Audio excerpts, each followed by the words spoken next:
રાધનપુરથી સાંતલપુર સુધી national highway number 27 પર ખાડા રાજને લઈ અધિકારીઓ અને કોન્ટ્રાક્ટરોને દંડની જોગવાઈવાળો કાયદો લાવવા લોક માંગ ઉઠી।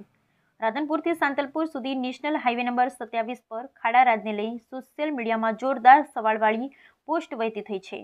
આ પોસ્ટનો અમલ થાય તો રોડ રસ્તા મજબૂત બની શકે છે અને ભ્રષ્ટાચારને રોકી શકાય છે। ટ્રાફિક નિયમોનો ભંગ થાય તો સીસીટીવીના આધારે વાહન ચાલકોને ઘરે મેમો મોકલવામાં આવે છે।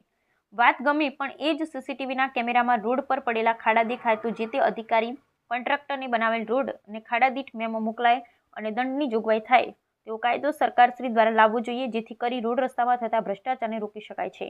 કાયદો આધળો ન હોવો જોઈએ, કાયદો મજબૂત હોવો જોઈએ। હાલ સોશિયલ મીડિયામાં રાધનપુર, સાંતલપુર, વારાહીના લોકો નેશનલ હાઈવે નંબર 27 પર પડેલા ખાડાઓને લઈ અધિકારી અને કોન્ટ્રાક્ટર સામે કડક કાયદો લાવવા માંગ કરી રહ્યા છે। Bureau report Govabhai Ahir Patil.